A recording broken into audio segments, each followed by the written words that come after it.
ഈ വചനം കേൾക്കുന്ന ഏവർക്കും ഉയർത്തെഴുന്നേറ്റ് ഇന്നും സ്വർഗത്തിൽ ജീവിക്കുകയും അപ്പോൾ തന്നെ കർത്താവായ യേശു ക്രിസ്തുവിനെ സ്വന്തം രക്ഷകനും ഗുരുവുമായി അംഗീകരിച്ച് കർത്താവിൻ്റെ വചനപ്രകാരം ജീവിക്കുന്ന ഒരു ദൈവവൈതലിൻ്റെ ഹൃദയത്തിൽ പരിശുദ്ധാത്മാവിൽ വാഴുകയും ചെയ്യുന്ന കർത്താവായ യേശു ക്രിസ്തുവിൻ്റെ ദിവ്യനാമത്തിൽ എൻ്റെ സ്നേഹവും ക്രിസ്തീയ വന്ദനവും ഞാൻ ആരംഭത്തിൽ അറിയിക്കുന്നു. നിത്യതയോളം നമ്മെ കൊണ്ടെത്തിക്കുന്ന ഒരു ചെറിയൊരു ദൂത് ഇനിയുള്ള സമയം നാം കേൾക്കുവാൻ പോകുന്നു. അതീവ ശ്രദ്ധയോടെ നിങ്ങളായിരിക്കുക. തികച്ചും ദൈവത്തിൻ്റെ വലിയൊരു പ്രവൃത്തി, വലിയ ഒരു ദൈവത്തിൻ്റെ അനുഗ്രഹം നിങ്ങളുടെ മേൽ ഇറങ്ങി വരും. വിശ്വസിക്കുക. ഞാൻ ഉദ്ദേശിക്കുന്ന ഒരു ചിന്ത, ജീവനുള്ള ദൈവത്തെ അഥവാ സത്യദൈവത്തെ നല്ല മനസ്സോടെ സ്തുതിച്ചാൽ ആ വ്യക്തിയുടെ മേൽ താൻ പോലും അറിയാതിരിക്കുമ്പോൾ കടന്നു വരുന്ന ദിവ്യമായ അനുഗ്രഹങ്ങളെ കുറിച്ചാണ്. അതൊന്നല്ല, രണ്ടല്ല, എണ്ണിയാൽ തീരാത്ത അനുഗ്രഹങ്ങളുണ്ട്. എങ്കിലും എൻ്റെ ഹൃദയത്തെ ചിന്തിപ്പിച്ച 7 ചിന്തകൾ പറയുവാൻ, 7 വചനങ്ങൾ പറയുവാൻ ഞാൻ ആഗ്രഹിക്കുന്നു. ഒന്നുകൂടി പറയുന്നു. ജീവനുള്ള ദൈവത്തെ, സത്യദൈവത്തെ, യഹോവയായ ദൈവത്തെ, ഇസ്രായേലിലൂടെ വെളിപ്പെട്ട് ലോകത്തിന് പരിചയപ്പെടുത്തി അബ്രഹാമിൻ്റെ, ഇസഹാക്കിൻ്റെ, യാക്കോബിൻ്റെയും ദൈവമായ കർത്താവിനെ നല്ല മനസ്സോടെ പൂർണ്ണ ഹൃദയത്തോടെ സ്തുതിച്ചാൽ ആ വ്യക്തിയുടെ ജീവിതത്തിൽ കടന്നു വരുന്ന അസാധാരണമായിരിക്കുന്ന ദൈവിക അനുഗ്രഹങ്ങളെ കുറിച്ച് അല്പസമയം പറയുവാൻ പോകുന്നു. അതീവ ശ്രദ്ധയോടെ ആയിരിക്കുക. ഈ വചനത്തിൽ ഞാൻ പ്രവേശിക്കുന്നതിന് മുമ്പ് എൻ്റെ മനസ്സിൽ ഓടി വന്ന ഒരു കഥ, എന്നെ അല്പം ചിന്തിപ്പിച്ച ഒരു കഥ പറഞ്ഞ് ഞാൻ പ്രധാനപ്പെട്ട വചനത്തിലേക്ക് കടക്കുവാൻ ആഗ്രഹിക്കുന്നു. മരുഭൂമിയിൽ ഒരു ചെറിയ പക്ഷി പണ്ട് ജീവിച്ചിരുന്നു എന്നാണ് അതിൻ്റെ കഥ. ആ പക്ഷിക്ക് ചിറകുകളില്ല, ഭക്ഷണമില്ല, താമസിക്കാൻ ഒരു ഇടവുമില്ല. അത് പല തവണ ദൈവത്തോട് പരാതിപ്പെട്ടു. ഒരു ദിവസം അപ്രതീക്ഷിതമായി തൻ്റെ മുമ്പിൽ ഒരു ദൂതൻ പ്രത്യക്ഷപ്പെട്ടു. പക്ഷിക്ക് വളരെ സന്തോഷമായി. പക്ഷി ദൂതനോട്, എൻ്റെ കഷ്ടപ്പാട്, എൻ്റെ വേദന, ഈ ദുരിതം എന്ന് തീരും എന്ന് ഒന്ന് ദൈവത്തോട് ചോദിച്ചിട്ട് ഒന്നും മറുപടി പറയാമോ? മാലാഖ സന്തോഷത്തോടെ സ്വീകരിച്ചു. ദൈവത്തിൻ്റെ അടുക്കൽ ചെന്നു പക്ഷിയുടെ കാര്യമെല്ലാം അവതരിപ്പിച്ചു. എന്നാൽ ദൈവത്തിൻ്റെ മറുപടി ഇങ്ങനെയായിരുന്നു: അതിൻ്റെ കഷ്ടത മാറുകയില്ല. ദൂതൻ പറഞ്ഞു, അങ്ങനെ പറഞ്ഞാൽ അവൻ്റെ പ്രതീക്ഷ തന്നെ ഇല്ലാതെയാകും. എന്തെങ്കിലും ഒരു പോംവഴി ഉണ്ടാക്കണം. ദൈവം അല്പനേരം ഒന്ന് ചിന്തിച്ചു. ഒരു നിർദ്ദേശം പറഞ്ഞു, ഇത് പക്ഷിയോട് ചെന്ന് പറയണം. ഈ നിർദ്ദേശം അനുസരിച്ച് മുന്നോട്ട് പോയാൽ ചിലത് സംഭവിക്കും. ആ നിർദ്ദേശം എന്താണെന്ന് പറയാവോ? പറഞ്ഞു, പക്ഷിയോട് നീ ചെന്ന് പറയണം, എല്ലാറ്റിനും ദൈവമേ നന്ദി, എല്ലാറ്റിനും അങ്ങേക്ക് നന്ദി, എല്ലാറ്റിനും ദൈവമേ നിനക്ക് നന്ദി എന്ന വാചകം നീ പറയണം. എന്തിനെന്ന് മനസ്സിലായില്ല. എങ്കിലും പക്ഷി അതനുസരിച്ചു. ചൂടിലും വിശപ്പിലും അതിന്റെ വേദനയുടെ നടുവിലും ദൈവമല്ലേ പറഞ്ഞ് ആവർത്തിച്ച്, ദൈവമേ അങ്ങേക്ക് നന്ദി, എല്ലാറ്റിനും നന്ദി, ദൈവമേ നന്ദി. ഇത് പറഞ്ഞു ചില നാളുകൾ കഴിഞ്ഞപ്പോൾ പക്ഷി താൻ പോലും അറിയാതെ തന്നെ ഈ ചിറകുകൾ മുളച്ചു. അതിന് ചുറ്റും പൂക്കൾ വിരിയുവാൻ തുടങ്ങി. അതിന് ചുറ്റും ജലം ഉണ്ടായി. ചുരുക്കി പറഞ്ഞാൽ മരുഭൂമി ഒരു ചെറിയ മലർവാടിയായി. ഇതെല്ലാം കണ്ട മാലാഖ ദൈവത്തോട് ചോദിച്ചു, അവന്റെ കഷ്ടപ്പാട് മാറില്ലെന്നല്ലേ അന്ന് പറഞ്ഞത്? ഇപ്പൊ എന്ത് സംഭവിച്ചു? ദൈവം പറഞ്ഞു, അവൻ മാറി, അവന്റെ മനോഭാവം മാറി, ജീവിതവും മാറി. മറക്കല്ലേ, അവൻ മാറി, അവന്റെ മനോഭാവം മാറി, അവന്റെ ജീവിതം മാറി, സാഹചര്യങ്ങളെല്ലാം മാറി. ഇത് തന്നെയാണ് വിശുദ്ധ ബൈബിൾ, ജീവന്റെ പുസ്തകമായ ബൈബിളും നമ്മെ പഠിപ്പിക്കുന്നത്. ദൈവത്തെ ഇടവിടാതെ സ്തുതിക്കണം, ദൈവത്തെ മഹത്വപ്പെടുത്തണം, ദൈവത്തിന് നന്ദി പറയണം. ഞാനും നിങ്ങളും നല്ല മനസ്സോടെ ദൈവത്തെ സ്തുതിക്കാനും വാഴ്ത്താനും തുടങ്ങിയാൽ പ്രിയരെ, ജീവിതത്തിന് വ്യത്യാസം വരും. മറുവെറുപ്പും പിറുവെറുപ്പും നമ്മുടെ കുറ്റങ്ങൾ മാത്രം പറയുന്നത് മാറ്റിവെച്ച് ദൈവത്തെ സ്തുതിക്കുവാൻ ആഗ്രഹിക്കുക. പണ്ടൊരു ഭക്തൻ എവിടെയോ ഇങ്ങനെ എഴുതിയിരുന്നു: കരയുവാനും ദുഃഖിക്കുവാനും ഭാരപ്പെടാനും 100 വിഷയമുണ്ടെങ്കിൽ സന്തോഷിക്കാൻ 1000 വിഷയങ്ങൾ ദൈവം നമുക്ക് നൽകിയിട്ടുണ്ട്. ചുറ്റുപാടും നോക്കിയേ, എത്രയോ ജീവിതങ്ങൾ പെട്ടെന്നുള്ള അനർത്ഥങ്ങൾ, അപകടം, മാരക രോഗങ്ങൾ വന്ന് ഭൂമിയിൽ നിന്ന് മരണം വഴിയായി മാറ്റപ്പെട്ടു. എത്രയോ കുടുംബങ്ങൾ നിലവിളി ഉയരുന്നു. മെഡിക്കൽ കോളേജ് ഹോസ്പിറ്റലിലൊക്കെ ചെന്നാൽ 2 കാല് നഷ്ടപ്പെട്ടു, കൈകൾ നഷ്ടപ്പെട്ടു, വേദനയിലൂടെ കടന്നു പോകുന്ന ഈ ലോകത്തിന്റെ നടുവിൽ എനിക്കും നിനക്കും അത്ര യോഗ്യതയൊന്നും എനിക്കും നിനക്കുമില്ല, എങ്കിലും കൃപയാൽ എത്ര ആരോഗ്യം എല്ലാം നൽകി, ചോദിച്ചതും നനച്ചതും ഒക്കെ നൽകി, ചോദിക്കുന്നതിലും നിലയ്ക്കുന്നതിലും അത്യന്തപരമായി നമ്മെ നടത്തിക്കൊണ്ടിരിക്കുന്ന ഈ ദൈവത്തിന് വീണ്ടും വീണ്ടും ഇടവിടാതെ നന്ദി പറഞ്ഞ് സ്തുതിച്ചാൽ വരുന്ന 7 വിധമായ അനുഗ്രഹങ്ങൾ നമുക്ക് പെട്ടെന്ന് നോക്കാം. ഒന്നാമത് 71 സങ്കീർത്തനം 5-ാമത്തെ വാക്യത്തിൽ കാണുന്നു, ദൈവത്തെ ഇടവിടാതെ സ്തുതിച്ചാൽ ഒന്നാമത് വരുന്ന അനുഗ്രഹം, സ്തുതിക്കുന്ന വ്യക്തി പലർക്കും ഒരു അത്ഭുതമായി മാറും. 71 സങ്കീർത്തനത്തിലെ പ്രസിദ്ധമായ ഒരു വചനമാണ്, ഞാൻ പലർക്കും ഒരു അത്ഭുത വിഷയമായിരിക്കുന്നു.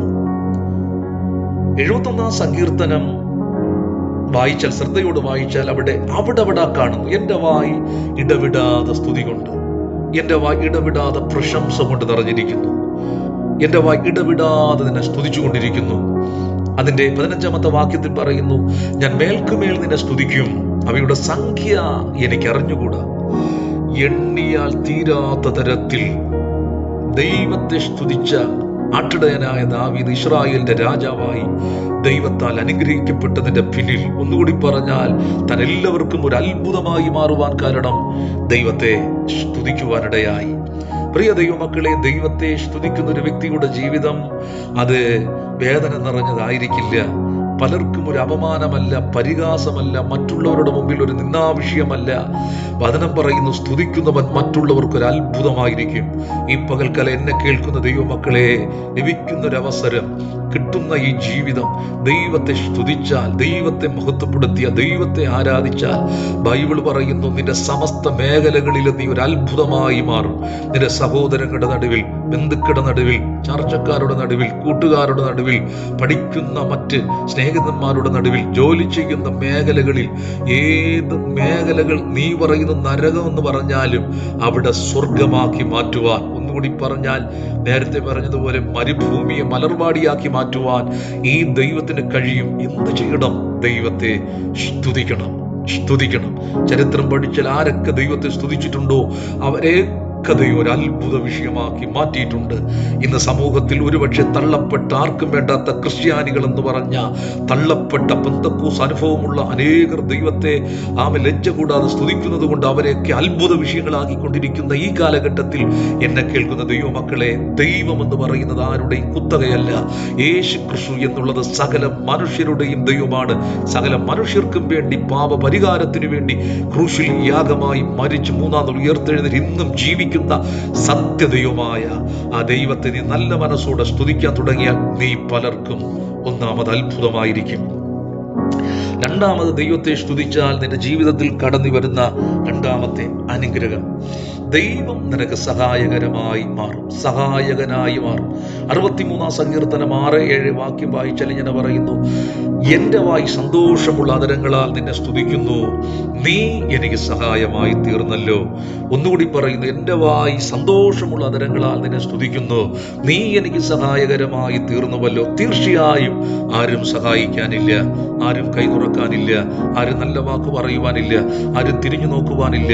നീ ദൈവത്തെ കണ്ടുമുട്ടി, ദൈവത്തെ ആരാധിക്കുന്ന ദൈവവേദലായി പാവത്തെ വിട്ട്, മദ്യപാനം വിട്ട്, പുകവലി വിട്ട്, മറ്റ് പാവ സ്വഭാവങ്ങളൊക്കെ വിട്ട് നീ ഒറ്റപ്പെട്ട് നീ മുന്നോട്ട് പോകുമ്പോൾ എല്ലാ വഴികൾ അടഞ്ഞാലും ആരും നിന്നെ സഹായിക്കാനില്ല എങ്കിലും ബൈബിള് പറയുന്നു, എല്ലാ വഴികളും അടഞ്ഞാലും ബൈബിള് പറയുന്നു ദൈവം നിനക്ക് സഹായകനായി ഇറങ്ങി വരും. മനുഷ്യൻ സഹായിക്കുന്നത് പോലെ അല്ല ദൈവം സഹായിച്ചാൽ ബൈബിള് പറയുന്നു, ദൈവം ഒരു വാതിൽ തുറന്നാൽ ആർക്കും അടയ്ക്കാൻ പറ്റില്ല, ദൈവം ഒരു വാതിൽ അടച്ചാൽ ആർക്കും തുറക്കുവാൻ പറ്റില്ല. വിശുദ്ധ ബൈബിള് വായിക്കണം. നക്ഷത്രങ്ങളെ പോലെ ശോഭിക്കുന്ന പലരും ഒന്നുമില്ലായ്മയുടെ നടുവില് ദൈവത്തെ കണ്ടുമുട്ടി, ദൈവത്തെ നല്ല മനസ്സോടെ സന്തോഷത്തോടെ സ്തുതിച്ച് ആരാധിച്ചപ്പോൾ ദൈവം അവർക്ക് സഹായകനായി ഇറങ്ങി വരുവാനിടയായി. എൻ്റെ ഒരു അനുഭവം കൂടെയാണ് ഞാനിത് പറയുന്നത്. പലപ്പോഴും കർത്താവിനെ കണ്ടുമുട്ടി വേണ്ട വിധത്തിൽ ശ്രദ്ധിക്കാൻ ആരുമില്ല, നല്ല വാക്ക് പറയുവാൻ പറയുവാൻ ആരുമില്ല എങ്കിലും ദൈവം എന്നെ പഠിപ്പിച്ചു. നീ ദൈവത്തെ നല്ല മനസ്സോടെ നീ സ്തുതിച്ചാൽ ദൈവം നിനക്ക് സഹായകനായി തീരും. എന്നെ കേൾക്കുന്ന ദൈവമക്കളെ, ദൈവത്തെ സ്തുതിക്കുക, നിർത്തിക്കളയൽ. ആവേശത്തോടെ ആഘോഷത്തോടെ ദൈവാലയത്തിലൊക്കെ പോയി ദൈവത്തെ സ്തുതിക്കുമ്പോൾ ദൈവം നിനക്ക് സഹായകനായി. നീ പോലും അറിയപ്പെടാത്ത വഴികൾ, ഉറവുകൾ, വാതിലുകൾ തുറന്ന് സ്ഥലം പോരാതെ വണ്ണം നിന്നെ അനുഗ്രഹിക്കും. മൂന്നാമത്തെ അനുഗ്രഹം എന്ന് പറയുന്നത്, ധൈര്യമില്ലാത്തവന് ദൈവം ധൈര്യം നൽകും. ദൈവത്തെ സ്തുതിക്കുമ്പോൾ നിനക്കൊരു ധൈര്യം, ചങ്കൂറ്റമുണ്ടാകും. അപ്പോസ്തലപ്രവൃത്തി 28-ാം അധ്യായം 15-ാമത്തെ വചനം. അപ്പോസ്തലനായ പൗലോസ് യെരൂശലേമിൽ നിന്നും, അതിന്റെ ചരിത്രം പറയുന്ന, റോമിലേക്ക് സുവിശേഷ നിമിത്തം ബന്ധിക്കപ്പെട്ടവനായി കടന്നു പോകുമ്പോൾ വഴിമധ്യത്തിൽ വലിയ പ്രതിസന്ധി ഉണ്ടായി. കടലിലൂടെയാണ് യാത്ര ചെയ്യുന്നത്. വ്യത്യസ്തമായിരിക്കുന്ന ബോട്ടുകളിലൂടെയൊക്കെ, കപ്പലുകളിലൂടെയൊക്കെ യാത്ര ചെയ്തെല്ലാം തകർന്ന് കഷ്ടിച്ച് പൗലോസ് കൂടെയുള്ളവരും റോമിൽ ചെന്ന് പറ്റുവാനിടയായി. റോമിൽ ചെന്ന് പറ്റുമ്പോൾ പൗലോസ് തന്റെ സ്നേഹിതന്മാരെ കണ്ടു, സഹോദരങ്ങളെ കണ്ടു. ആത്മരക്ഷ പ്രാപിച്ച സ്നാനമേറ്റ പരിശുദ്ധാത്മാവിൽ നിറഞ്ഞ് ദൈവത്തെ ആരാധിക്കുന്ന, സുവിശേഷത്തിന് വേണ്ടി കുതിക്കുന്ന ഒരു കൂട്ടം ചെറുപ്പക്കാർ പൗലോസ് റോമിൽ എത്തി എന്ന് പറഞ്ഞ് ഉടമന ഹദര ഹംതന പരിശുദ്ധാത്മാവ് വചനം പറയുമ്പോൾ തന്നെ ഇറങ്ങി വരുന്നു. ശ്രദ്ധയോടെ കേട്ടുകൊണ്ടിരിക്കുക പ്രിയ ദൈവമക്കളെ.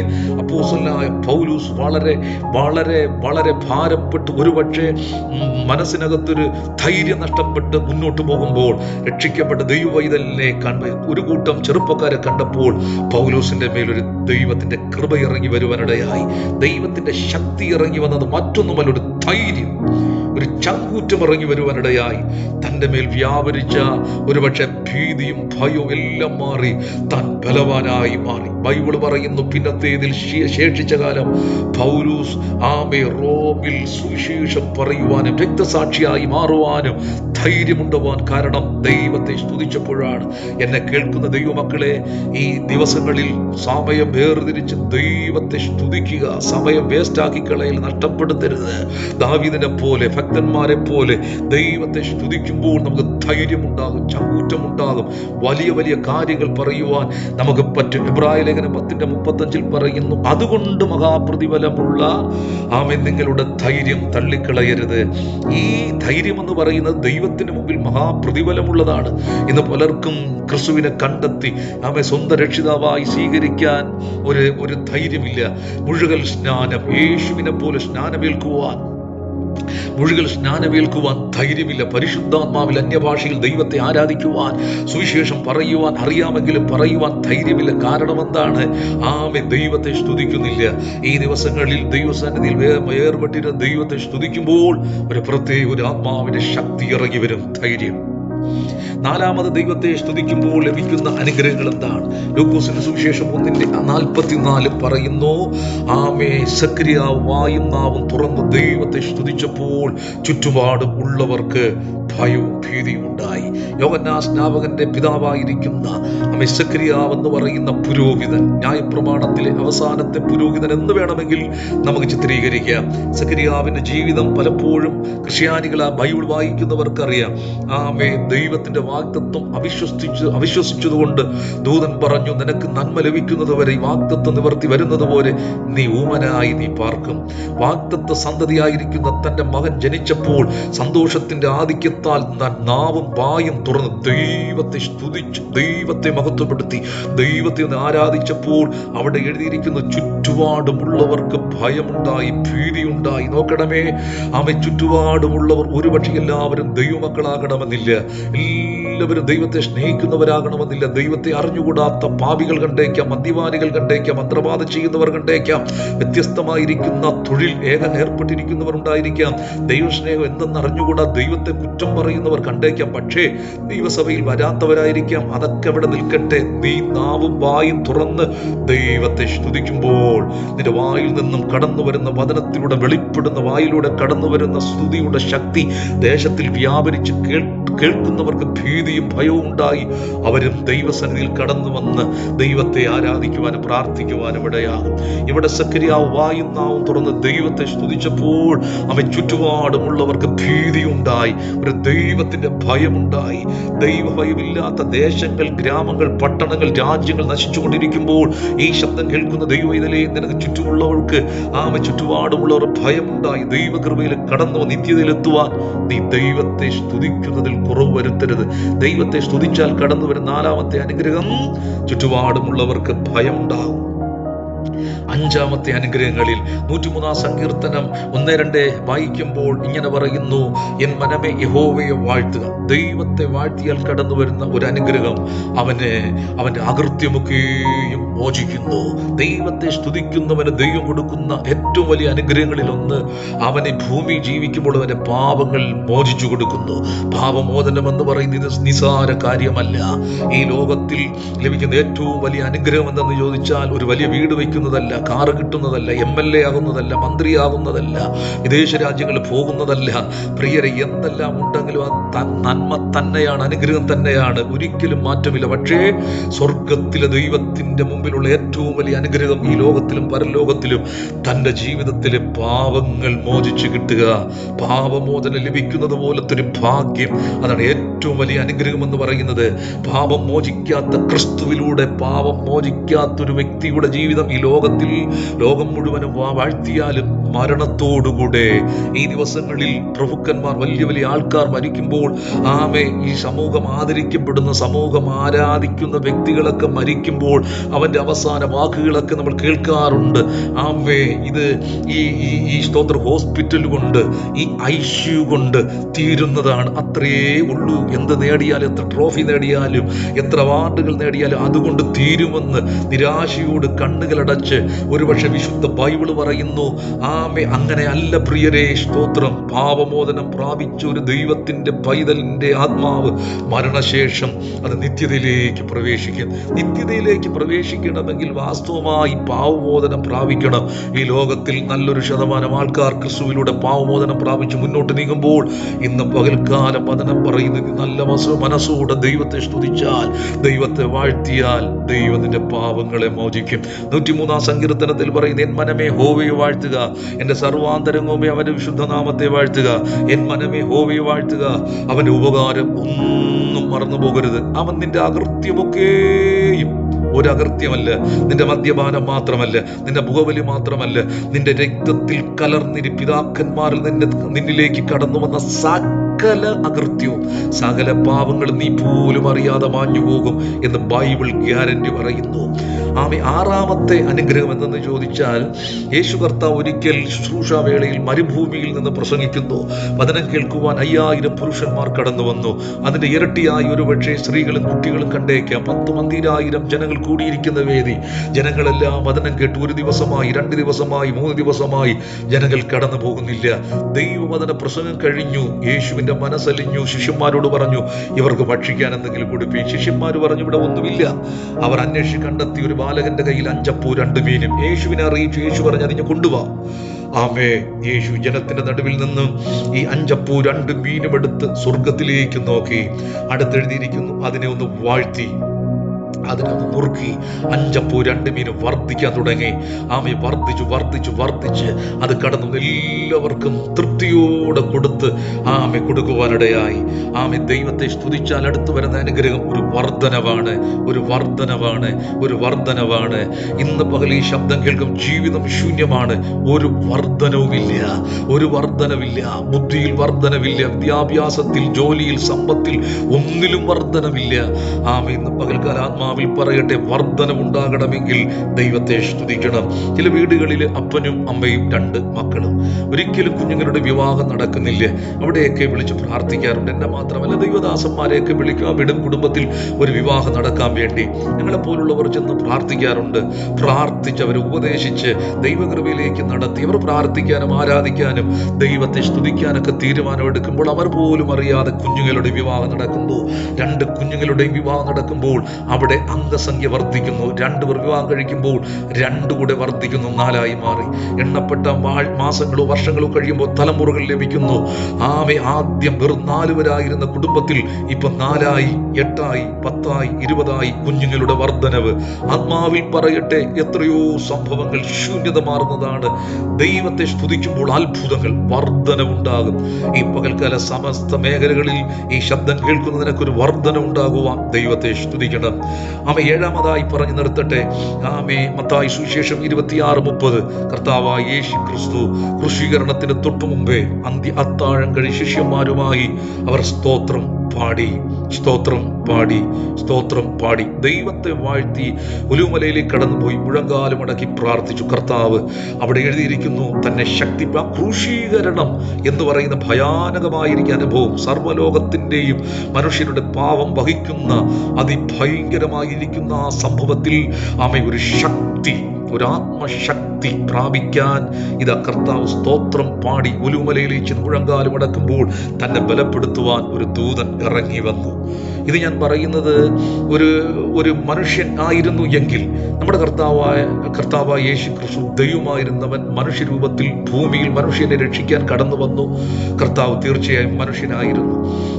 അപ്പോൾ അതിന് ശക്തിയും കൃപയും ആവശ്യമാണ്. അതുകൊണ്ട് അവിടെ എഴുതിയിരിക്കുന്നു, കർത്താവിനെ സ്തുതിച്ചു താൻ ഗദസമനയിലേക്ക് കടന്നുപോയി പ്രാർത്ഥിച്ചു. അവിടെ എഴുതിയിരിക്കുന്നു, ദൂതൻ ഇറങ്ങി വന്ന് ബലപ്പെടുത്തുവാനിടയായി. ഏൽപ്പിച്ച ദൗത്യം പൂർത്തീകരിച്ചു കർത്താവ് നമുക്ക് വേണ്ടി യാഗമായി.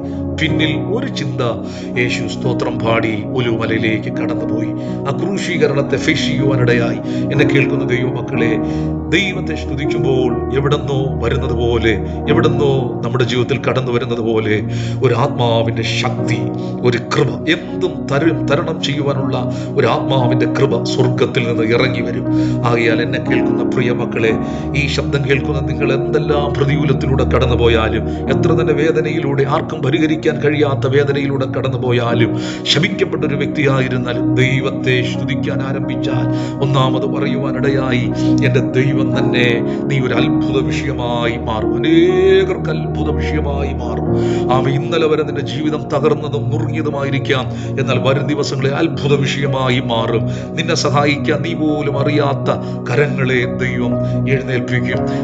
നീ ദൈവത്തെ സ്തുതിക്കാൻ ചുറ്റുപാടുമുള്ളവർക്ക് അത്ഭുതമായി മാറും. നിന്റെ ആകൃത്യം മോചിക്കും, ആത്മശക്തി നൽകും, വലിയ വലിയ വലിയ നന്മകൾ. അതിനേക്കാൾ ഉപരിയായി ദൈവത്തെ സ്തുതിക്കുമ്പോൾ ധൈര്യം നിനക്കുണ്ടാകും. ആകയാൽ ഈ ദിവസങ്ങളിൽ എടുത്തു പറയട്ടെ, എത്ര വേദനയിലൂടെ നീ കടന്നു പോകുന്ന വ്യക്തിയായിരുന്നാൽ, എത്ര തകർന്നും ഇനി മുമ്പിൽ മരണം അല്ലാതെ മറ്റൊന്നുമില്ല എന്ന് ചിന്തിക്കുന്ന വ്യക്തിയായിരുന്നാലും, ദൈവം ചെയ്ത ഉപകാരങ്ങൾ നിനക്ക് ആരോഗ്യം നൽകി, ബലം നൽകി, തലമുറ നൽകി, വീട് നൽകി, എത്രയും സൗഭാഗ്യം നൽകിയല്ലോ. നേരത്തെ ഞാൻ പറഞ്ഞതുപോലെ കരയാനും വേദനിക്കാൻ 100 വിഷയമുണ്ടെങ്കിൽ നിനക്ക് സന്തോഷിക്കാൻ 100 ആയിരക്കണക്കിന് വിഷയങ്ങളുണ്ട്. ദൈവം ചെയ്ത ഉപകാരങ്ങളെ ഓർത്ത്, അതിനേക്കാൾ ഉപരി വരുവാൻ പോകുന്ന വലിയ നന്മകളെ ഓർത്ത് ദൈവത്തെ സ്തുതിക്കുക, വാഴ്ത്തുക. ദൈവത്തിനെ സമർത്ഥമായി അനുഗ്രഹിക്കും.